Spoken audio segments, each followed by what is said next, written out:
Vous écoutez IDEO, le podcast de l'UIE présenté par Lucie Brasseur. Usine d'eau potable ou station d'épuration, eau de pluie ou eau pluviale, grand ou petit cycle de l'eau, pour tous, élus ou simples citoyens, l'eau, c'est notre ressource première. Après la question de la réutilisation des eaux usées traitées la semaine dernière, notre passage par les enjeux d'économie circulaire dans les domaines de l'eau nous conduit à Angers, où la communauté urbaine Angers-Loire Métropole a porté un projet de méthanisation et de valorisation des biogaz issus de la fermentation de matières organiques et notamment des boues. Partout en France, on voit fleurir des initiatives similaires. C'est par exemple le cas à Paris, où la ville affiche sur ses bus son engagement en faveur d'une énergie plus vertueuse. Pour y voir plus clair sur le mode de fonctionnement, sur les risques potentiels, sur les opportunités de généralisation aux autres stations d'épuration, j'ai appelé Vincent Chevalier en charge de la création et de la promotion de toutes les offres autour de la transition énergétique pour les collectivités chez Veolia Eau et Gaël Saint-Germain, directeur technique au sein de la direction eau et assainissement en charge du suivi du contrat d'exploitation de la station d'épuration de la Baumette à Angers. Réalisé à la fin du deuxième confinement, cet échange a bénéficié des technologies de la visioconférence. Commençons par le début. Qu'appelle-t-on biogaz ? C'est un gaz qui est issu de la fermentation de matières organiques, que ce soit des boues, des déchets, sur des processus industriels. Qu'est-ce que la valorisation des boues change dans une station d'épuration ?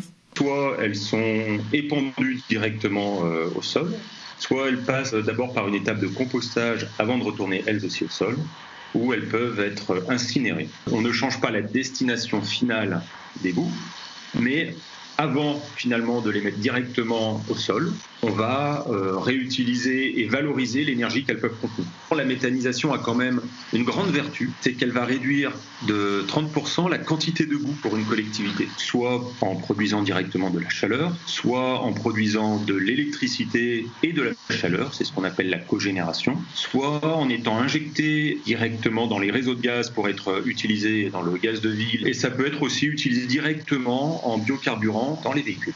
Qui sont les bons élèves à l'international et qu'est-ce qu'il faudrait pour qu'on arrive à leurs résultats ?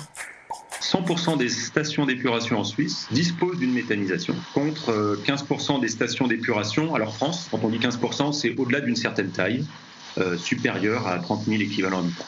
Si on voulait basculer sur un modèle allemand ou suisse, on aurait besoin de modifier déjà notre traitement des eaux pour ensuite valoriser au mieux les boues en termes énergétiques et donc investir dans une unité de méthanisation. À Angers, Gaël, vous avez porté un projet de valorisation des biogaz par méthanisation au sein de la station d'épuration de la Baumette.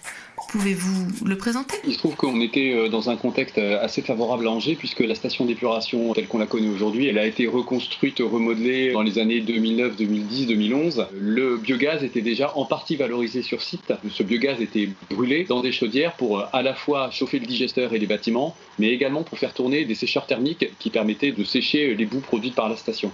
Cette utilisation ne permettait pas de valoriser la totalité du biogaz. C'est donc pour ça après qu'il y a eu ce projet. Mais effectivement, on bénéficiait donc déjà d'un contexte favorable puisque dès la conception, on avait déjà la présence d'un méthaniseur. Ça ne permettait de valoriser qu'une petite partie du biogaz.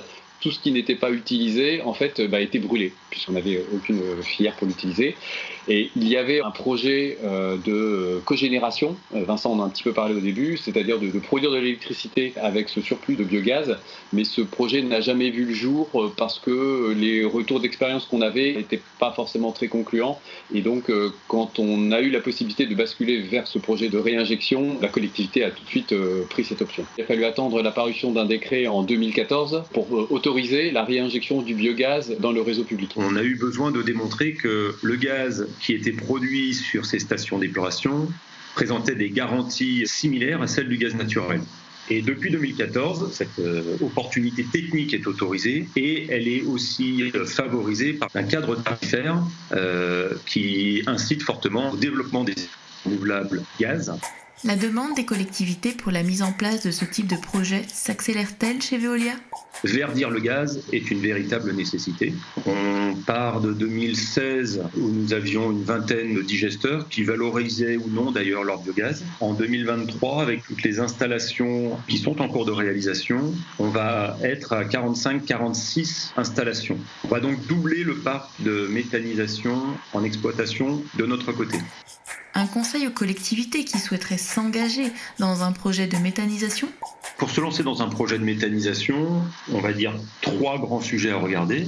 Le premier, évidemment, le foncier. Il faut disposer de la place disponible et être dans un environnement favorable. Les stations d'épuration cochent en général cette case. Il faut disposer d'un gisement de qualité et de quantité. Donc en fonction de la file eau qui existe, la qualité sera différente et une taille minimum d'installation est quand même requise pour pouvoir regarder ces projets. Donc il faut disposer à minima sur son territoire d'une manière globale de l'équivalent de 30 à 50 000 équivalents habitants. Parce qu'effectivement, on peut aussi imaginer des projets territoriaux qui regroupent plusieurs stations d'épuration et donc qui mutualisent finalement leur gisement, comme on a pu le faire sur Valence par exemple. Et enfin, le dernier point à regarder, c'est évidemment l'exutoire. L'exutoire à la fois en termes d'énergie, la présence ou non d'un réseau de gaz à proximité par exemple, et évidemment l'exutoire en termes de digestat et les bouts de stations d'épuration qui vont retourner au sol et de pouvoir garantir auprès des agriculteurs un digestat de qualité pour avoir une filière pérenne dans le temps. Il ne faut pas négliger le côté intégration et voisinage. C'est valable pour tout ce qui est installation d'épuration, mais aussi pour tout ce qui est devenir des boues et fier d'épandage. L'intégration et les échanges avec les riverains sont des sujets un petit peu sensibles et on voit que, en tout cas, nous, on a de plus en plus de difficultés à faire accepter à la fois les installations et le retour des boues au sol par les riverains. Donc voilà, à chaque fois, c'est des sujets sur lesquels il faut être bien vigilant. La publication du décret en 2014 a clairement changé la donne. Le rythme des projets portés par les communautés urbaines et les agglomérations s'accélère. On est loin des 100% de stations d'épuration suisses équipées, mais on avance. Dans un contexte de raréfaction des ressources, rationaliser ses consommations énergétiques en valorisant les résidus défluents en sortie de station est forcément une bonne idée. Reste à convaincre les collectivités. La semaine prochaine, pour notre avant-dernier épisode, nous parlerons de réciprocité. Un dernier mot sur l'UIE. L'Union des industries de l'eau est une fédération de 8 syndicats représentant 220 sociétés adhérentes et 15 000 collaborateurs pour un chiffre d'affaires de 4 milliards d'euros.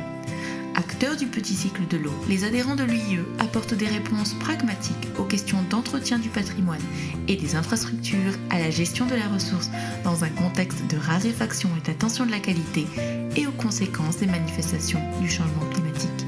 Retrouvez toutes les actus de l'UIE sur Twitter et sur LinkedIn. Maintenant, si vous avez des questions complémentaires pour nos invités du jour ou que vous souhaitez nous parler de votre expérience de terrain, laissez-nous un commentaire ici ou contactez-nous via notre site internet www.o-entreprise.org. Vous avez aimé ce podcast ? Partagez-le.